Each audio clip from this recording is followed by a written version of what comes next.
The thing is, you have so many people to deal with the front line. And the thing is, every time you jump into it, especially for example the Esmeralda, with the falling star, but you initiate it, then after that you have to deal with Udil, who's like constantly bombarding you from the backline at a safe distance. That's hard to deal with. EVOS, I'm expecting to ban out Selena here just to really pinch Udil a little bit more. And even though that, like, hey, there is a potential of Valir, but Valir is still extremely situational. Yeah, but I guess the Valir pick, the Valir ban or the pick will be happening only later on after during the second ban phase, because during this first ban phase, if you just lock in Valir first, they just be like, it's gonna be really weird. But yes, EVOS SG, definitely, they just realize that the very presence of the Atlas is a little bit too hard to deal with. Even if Alter Ego were to pick Qualifier just now, it makes this a little bit more easier to deal with, because you'll be like, okay, the guy initiates on me, he'll probably only be able to catch 1 or 2 people. I think Alter Ego wants to ban out potentially Uranus. However, that will give EVOS SG EVOS SG Kaja. So banning out the Ling, pretty smart here. EVOS SG, if they fall for the bait of your Uranus, they will crumble. But they are gonna stick to their guns, giving Pokemon Esmeralda. Our Alter Ego can lock in Kaja and Uranus right here. Either Kaja, Uranus, or we might be able to see a potential Cho or any other picks that can. Honestly, it could be a Kufra Kaja as well. Yeah, it's really hard to say. Ooh, what are they willing to commit here? So what do you think about Selena though, on the other hand? I don't think Selena is called for just yet here, but it looks like Alter Ego want to go for a traditional, very, very traditional hyper carry composition. Whether they want to add some early game elements into it, I think it's up to them. I mean, we're going to be seeing it on later on, but you know what they say? If it ain't broken, you don't fix it. It has been a very safe and really careful pick by far. Let's just stick with it all the way. But I think it's going to be a really devastating lane for the side here for the Uranus for sure. If it goes to the side lane against that Esmeralda. Yep. EVOS SG. Angela. Ooh, Angela. Does that mean we might see a potential Lancelot later on? Your team potential Lancelot. That might come through, but I think Alter Ego will sniff it out very early on. Like, this does look like EVOS wants to lean towards Lancelot a little bit more. Yep. However, I do think Alter Ego, they probably want to see you, they probably could just ban it out in the next phase itself. They're still lacking a strong offlaner here, and yep, they're adding some early game elements into the mix. I guess it just makes things a little bit easier as well, because comparing for the previous game, especially without the presence of the Atlas, they really need to try to find a way where we really need to try to catch them off guard. At the same time, we can also have many early game aggressions or skirmishes as much as possible. And Selena is going to be really great. I think at this point, Alter Ego kind of want to just take away engage tools, to be fair, or like at least disengage tools coming in from EVOS SG. Kufra could be a good shout, but yep, they're going to stick with the Lancelot. Thank God. Yeah, definitely for sure. Because it's a very clear open book, right? You see an Angela, definitely you're going to be having someone that's going to be diving into the mix a lot. Whether it be diving in or diving out, still very scary to deal with the hard guard. Yeah, I totally agree here. And now EVOS SG, they have to reply. What do they want to get rid for the side of Alter Ego? My guess, I mean, they could, assuming Alter Ego is going to play 1-3-1, banning out the Thamus might not be too bad. Thamus could be one of it, but do you think it's going to be they will try to ban out the Valir? Or no, actually, no, they're going to be getting rid of the X-Board. They're just going off of the information that they were playing off just the game before. Well, which is fine. It just means that Alter Ego can actually go for the Thamus, or even a Jawhead, which might be arguably slightly better just for its pick potential, easy pick potential, and especially since it synergizes quite well with the Selena. Although I will definitely prefer the Jawhead a little bit better. At least that one you can be guaranteed at least try the amount of kills you can get for yourself. But they're going to be going with the Bucks, yeah? Okay, they want to negate the healing coming in from the Angela. Totally understand. Popo and Koopa. Usually Popo and Koopa get picked within the first rotation. Correct. So it's interesting to see it coming in within the second rotation, because it didn't look like it was too necessary here. I believe it's just mainly they just picked the Popo Koopa mainly because of the presence of that Selena. Because maybe, they just realized that, all right, there's going to be someone that's going to be, they're going to be very early against the presence. I can at least have a couple of traps to literally try to zone them out, have a little bit of aggression with my Koopa at the same time. So there'll be a couple of trades. They want to make sure they have an evenly traded and definitely not one-sided here. Carry, all right, these are really great pick-off. I think it's better than Granger in this against Alter Ego's composition for sure. Like, you have the Uranus, you have the Boxer, you need something that just shreds through all of them. Man, that's a lot of layers of shred to carry. Really dissipate. Now here comes the last pick here. They already have their hyper carry. They already have the decent amount of initiator and aggression early game. Who is their main support? Valir is still open in the mix here. Gushin, on the other hand, ooh.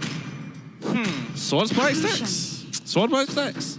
I'm not sure. I think Gushin is going to be important just to take out Potato, JPL, and Aeon, who are going to be playing. Sorry, Pokemon Potato and Aeon, who's going to be naturally squishier than the rest of the members, and more importantly, like JPL is going to be constantly under threat because Gushin, the moment he lands that Sword Spike, he could potentially one-shot JPL out of nowhere.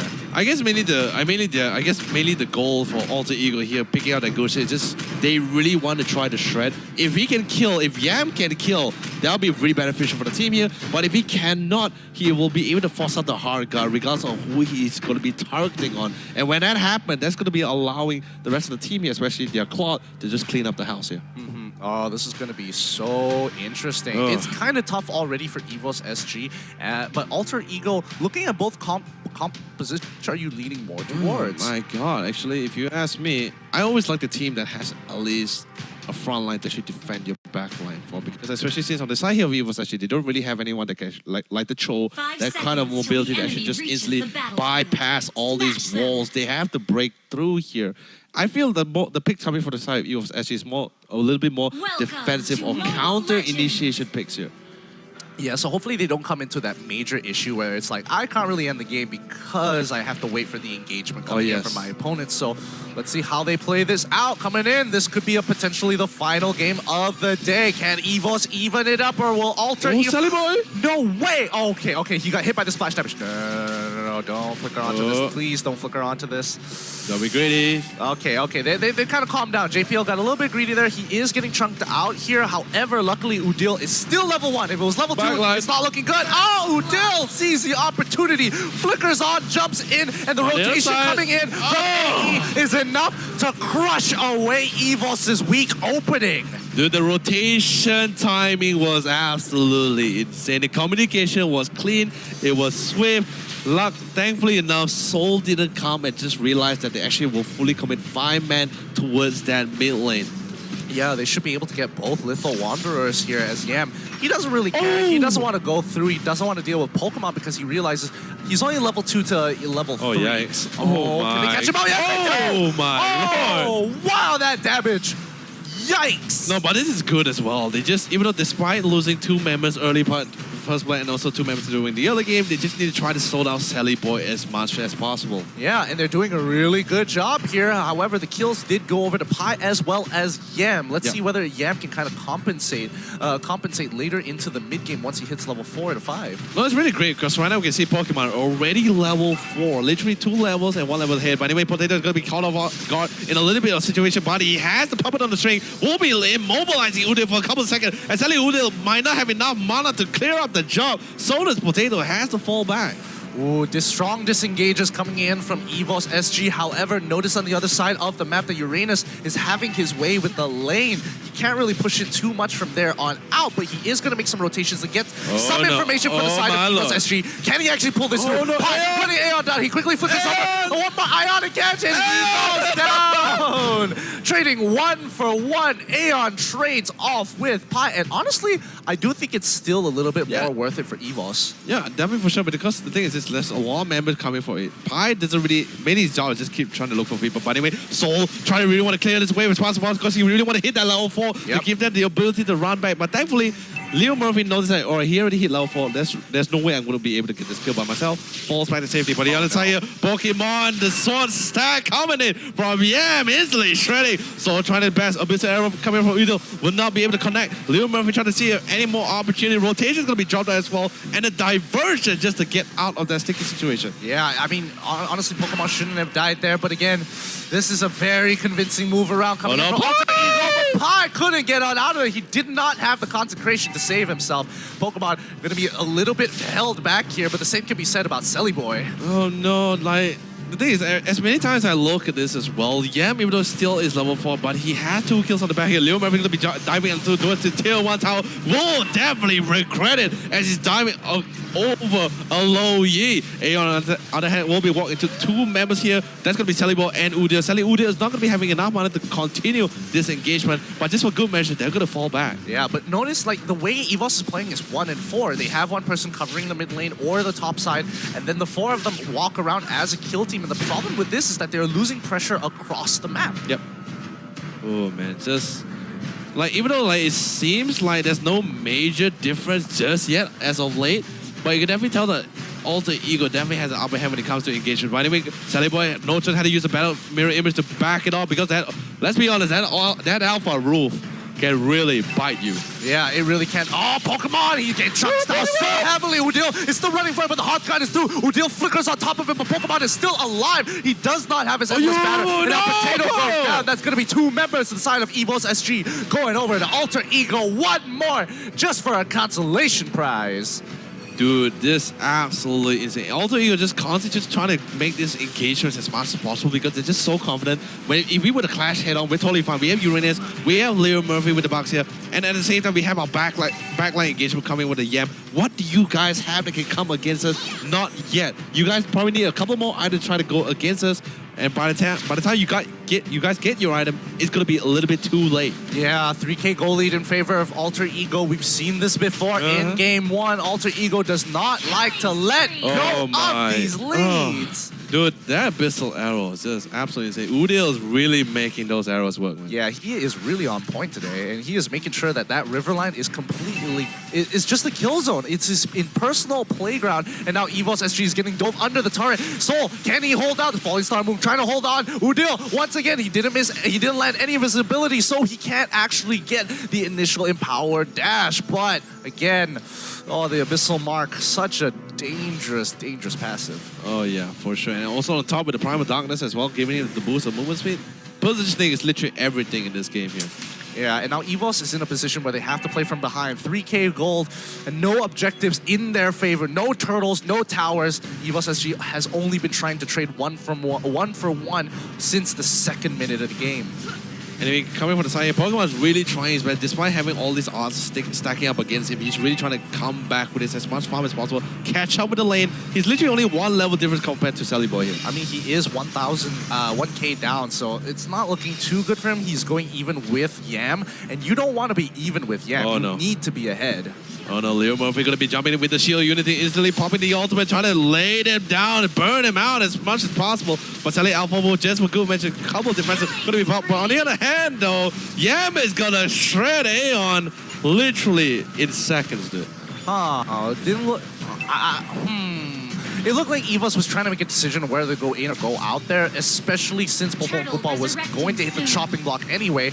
But, you know, it looks like EVOS are giving up what they have to give up, and, you know, they are just biding their time. Anyway, they're definitely fine leaving the turtle towards Yam, because Yam is definitely able to solo that turtle by himself, allowing Sally Boy and Pi to apply a little bit more pressure towards his bot lane and get another additional objective and even more control. They're trying to maintain this area here.